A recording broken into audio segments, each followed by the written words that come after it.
Imagine waking up tomorrow morning. You reach for your phone, open your banking app to pay the electric bill, your child's tuition, or simply buy a cup of coffee. But instead of seeing your familiar balance, the screen displays a perfect zero. Or worse, a cold notification stating your account has been converted into shares to restructure the bank. You panic. You run to the ATM. Long lines of people are screaming. The bank doors are shut tight. You call the police? No, the police are standing there to protect the bank from you. You think this is a sci-fi movie scenario? Or something that only happens in some distant country?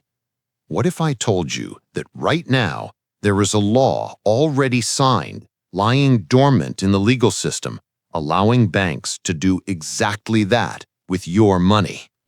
They do not call it robbery. They call it bail-in. We have heard too much about bailout, using taxpayers' money to save banks. But that game is old. The new game is much crueler. The new rules say that when a bank gambles and loses, they do not need to ask the government for money anymore. They just need to open the safe, take your life savings to pay their own debts, and the law protects them doing it. You are thinking, no way, my deposits are insured. That is exactly the illusion they want you to believe. The truth is, in the eyes of the modern financial system, you are not a depositor. You are prey, waiting to be slaughtered in the feast of financial wolves. Today, I will tear down the curtain of secrecy regarding the Dodd-Frank Act, the tragedy in Cyprus, and the underground mechanism turning your savings account into waste paper. This is the naked truth, unfiltered, about where your money really is. Before we dive deep into this rabbit hole, comment below, where are you watching this video from? And do you believe the money in the bank is truly yours? Hit the subscribe button right now, because what you are about to hear could save your life's assets. To understand the current danger, we have to go back in time, not to 2008, but to 2013. Location: the Republic of Cyprus, a small island in the Mediterranean. In 2013, the world witnessed an unprecedented event. The largest banks in Cyprus collapsed due to losing investments in Greek bonds. Normally, the scenario would be the government printing money or borrowing international funds for a bailout. But this time, the International Monetary Fund and the European Central Bank said no. Instead, they proposed a pilot solution, an experiment on real people. On a beautiful Saturday morning while everyone was resting, banks in Cyprus suddenly closed, ATMs stopped working. And when the banks reopened, a large portion of people's deposits had evaporated. Specifically, those with over 100,000 euros at Laiki Bank lost everything exceeding that amount. At the Bank of Cyprus, 47.5% of people's deposits were confiscated immediately. In return, what did they get? Stock certificates of that very failing bank, stocks whose value quickly dropped to zero. Think carefully about this. You deposit money into a bank for safety. The bank uses that money to gamble and loses. Then, they take your money to cover those losses and give you a paper certificate stating that you are now a shareholder of a sinking ship. Sound familiar? You might think, that is Cyprus, a small, corrupt country. Nothing to do with America, Europe, or Vietnam. That is a fatal mistake. The incident in Cyprus was not an accident. It was a blueprint. After that event, the Dutch finance minister, Jeroen Dijsselbloem, the head of the Eurozone finance ministers group, coldly stated on television, Cyprus is a template for future bank rescues. Sound familiar? They said their plan out loud. They said the era of bailout using tax money has ended because people were too outraged. The new era is bail-in, using depositors' money. And to legalize this globally, they needed a legal framework. In the US, that is the Dodd-Frank Wall Street Reform and Consumer Protection Act, passed in 2010 after the 2008 crisis. The name sounds very appealing, protecting consumers, but hidden deep within thousands of dense legal pages, specifically Title II, is a dagger held to the throat of every depositor. This act empowers the Federal Deposit Insurance Corporation, FDIC, to execute an orderly liquidation authority process. It sounds soothing, right? Orderly. But orderly here means instead of letting the bank go bankrupt and creditors tear up assets, the FDIC will take over and has the power to convert the bank's debts into equity. And guess what the bank's biggest debt is? It is your deposits. They built this system right before our eyes. In 2014, the G20 met in Australia and agreed on the Financial Stability Board standards, requiring large global banks to have sufficient bail-in capacity. They call it total loss absorbing capacity. Translated into plain language, they require banks to ensure that when they collapse, they have enough customer money to confiscate to cover losses, so they do not need to ask for government money. Sound familiar? This is exactly the Cyprus scenario, but now it is dressed in the fancy suit of international law and applied to the whole world. But this is where the story gets truly dark. We need to talk about the primary mechanism I mentioned at the beginning of the video. Why do they need the bail-in law? Why can't they let banks die like normal businesses? The answer lies in a shadow market, massive and more terrifying than anything you can imagine, the derivatives market. Banks today do not make money primarily from lending for interest as you think. They are giant gamblers in the global derivatives casino. They bet on oil prices, interest rates, exchange rates, even betting on whether a country will default or not. What is the scale of this market? No one knows the exact number, but estimates range from $600 trillion to $1.2 quadrillion. To help you visualize, the total GDP of the entire world is only about $100 trillion. The derivatives market is 10 times larger than the entire real economy of humanity combined. And here is the twist.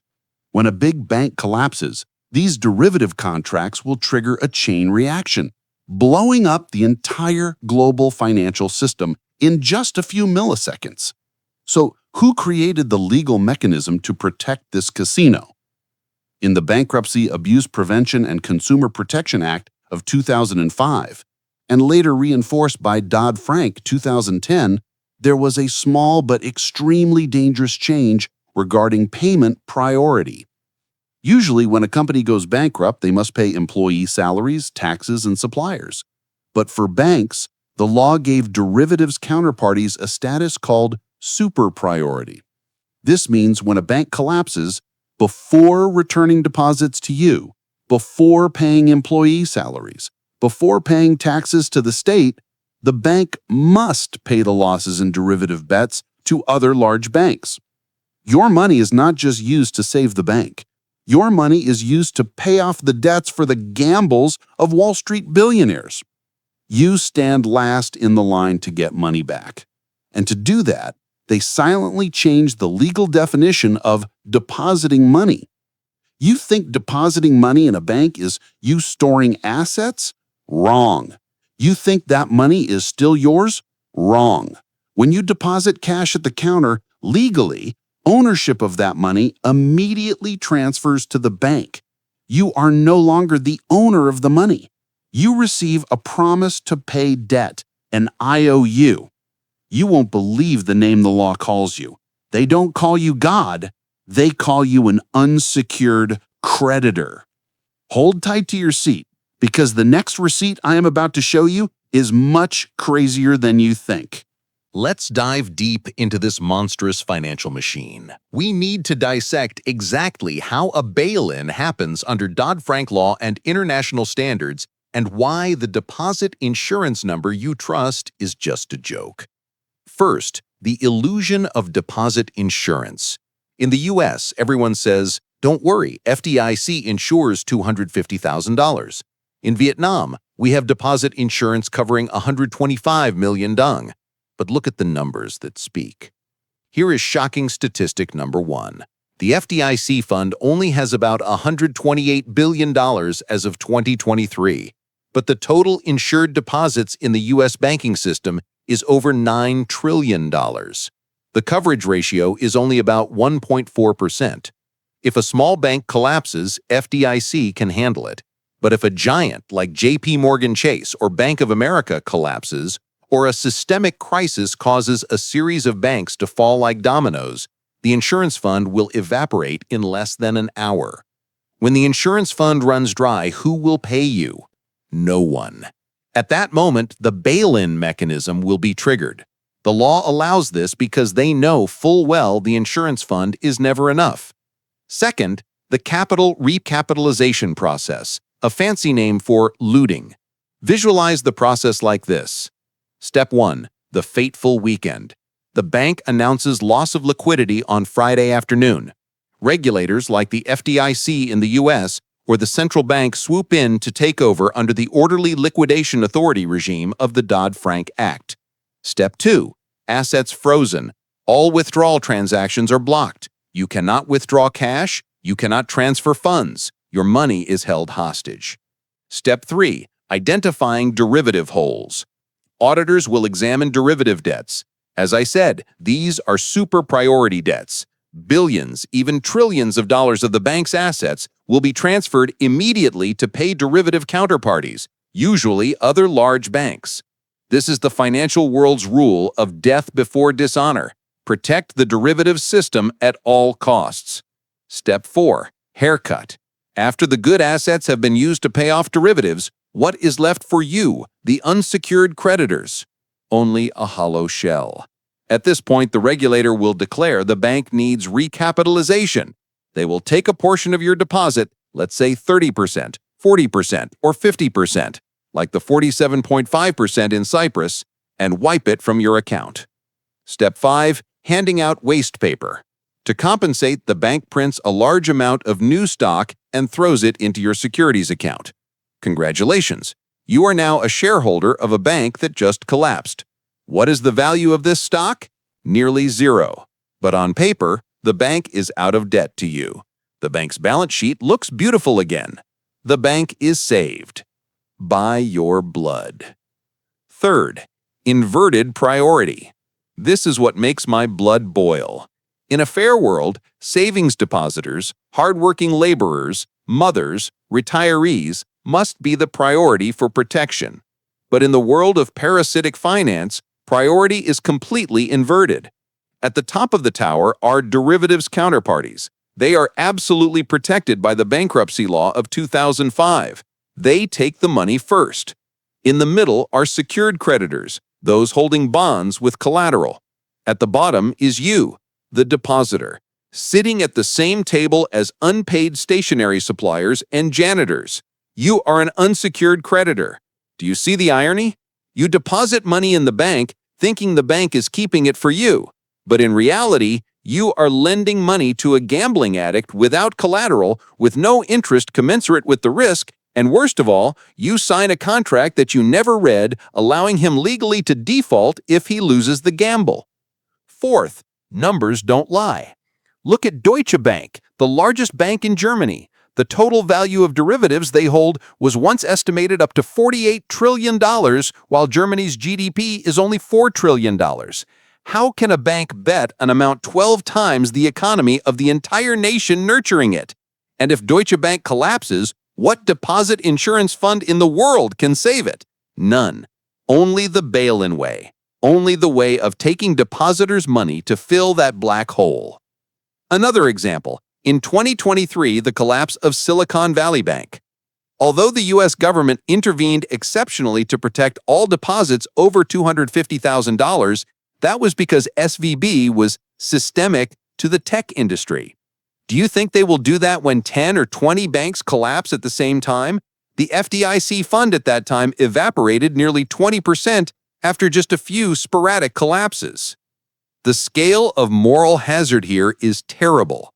Banks know they can gamble all in. If they win, they share million-dollar bonuses for the CEOs. If they lose, they use your money to pay debts. Heads, they win. Tails, you lose. The modern financial system is not designed to protect you. It is designed to protect itself at all costs.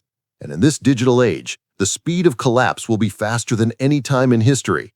In 1929, people had to queue in long lines in front of banks to withdraw money. That gave you time to realize the danger. In 2023, the bank run at Silicon Valley Bank happened with a speed of $42 billion withdrawn in just 10 hours via phone apps.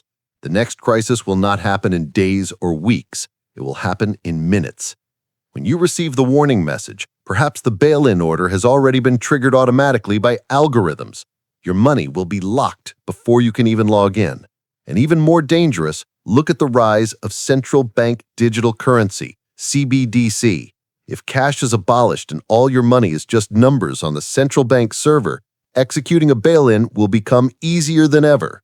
Just a line of code, your assets will be haircut, converted, or frozen forever. We are living on borrowed time. Denial is a psychological mechanism that helps us sleep well, but it does not protect us from the truth. Do not believe the promises of men in fancy suits on TV that the system is stable. They said that in 2008. They said that before Cyprus collapsed. So what must you do? Don't put all your eggs in one basket. Diversify.